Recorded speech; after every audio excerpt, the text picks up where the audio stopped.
The same Democrats that championed race riots and yawned as American cities burned impeached President Trump today. On this vote, the ayes are 232, the nays are 197. The resolution is adopted. Without objection, the motion to reconsider is laid upon the table. Smiling ear to ear. Let me just say how amazing it is and how amazing how fast these people move when they're dealing with something that directly affects them. Politicians, Democrats, lay around and play political games with your livelihood for months and months. Nothing ever gets accomplished, like with stimulus after shutting down the entire economy. They didn't care. They couldn't let Trump have a political victory. But with lightning speed, Democrats united to impeach the president for inciting an insurrection 1 week ago. And while we at Newsmax and every single Republican have condemned the riot, the insane rhetoric around all of this is laughable. Jerry Nadler today on the House floor did what Democrats always do, made everything about race, even when it made absolutely no sense at all. We have a duty to observe, Madam Speaker, that racism played a direct role in this incitement. Congresswoman Cori Bush from Missouri was just as ridiculous. If we fail to remove a white supremacist president who incited a white supremacist insurrection, it's communities like Missouri's 1st District that suffer the most. The 117th Congress must understand that we have a mandate to legislate in defense of Black lives. What anything has to do with white supremacy? No clue.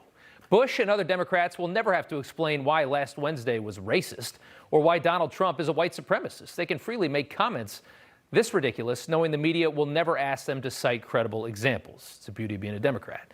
Among all of this race baiting, though, Nancy Pelosi, incredibly, decided to talk about her father today, Thomas D'Alessandro Jr., a man who dedicated monuments to Confederates Stonewall Jackson and Robert E. Lee while he was the mayor of Baltimore.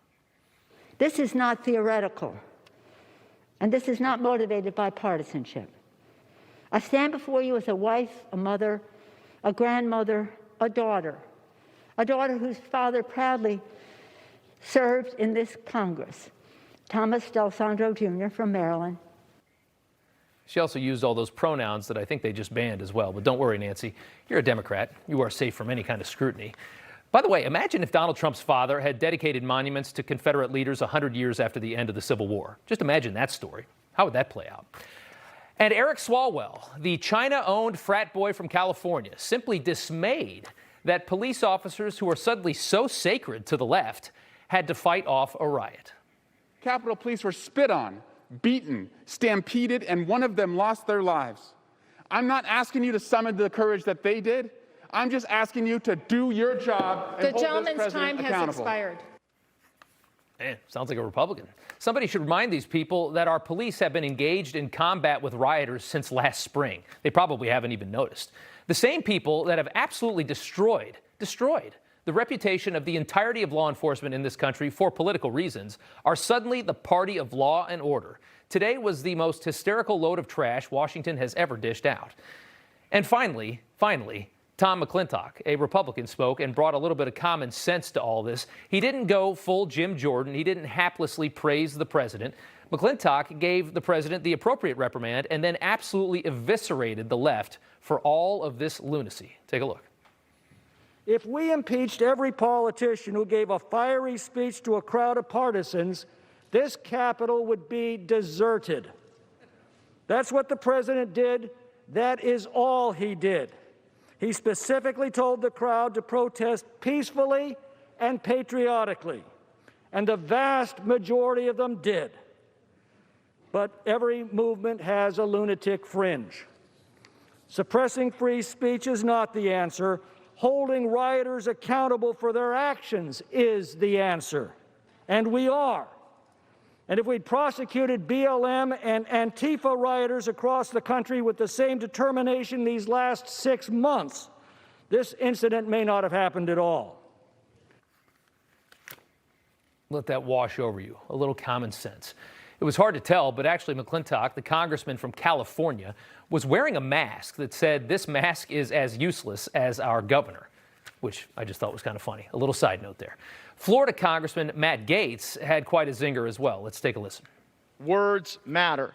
But apparently those words don't matter when they're uttered by Democrats. When the gentlelady from Massachusetts calls for unrest in the streets, when the gentlelady from California brazenly brags that she called for people to get in the faces of those who serve and support the president. I denounced political violence from all ends of the spectrum, but make no mistake, the left in America has incited far more political violence than the right. For months, our cities burned, police stations burned, our businesses were shattered, and they said nothing. A little after that, the Democrats started screaming back. They don't like to have the truth thrown in their face.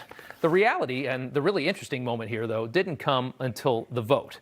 Now, remind you, when Liz Cheney, the third most powerful Republican in the House, said she would vote to impeach, it seemed like this would maybe be the moment the Republican Party would finally just dispose of Donald Trump.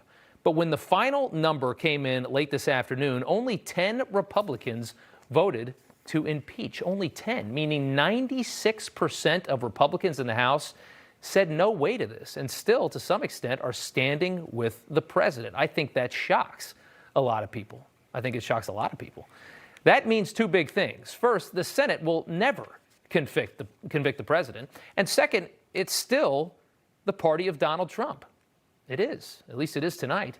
And he could still run again in 2024 if not convicted by the Senate. Now, I'm not saying he's going to do that. I'm not even saying he should do that. But the Republicans not going along today was a very big deal. You just watched Newsmax TV, America's fastest growing cable news channel, now in more than 70 million homes. You can get Newsmax TV on your cable system or check your cable guide. And if your system doesn't carry Newsmax, call them, tell them you want Newsmax TV, because we're real news for real people.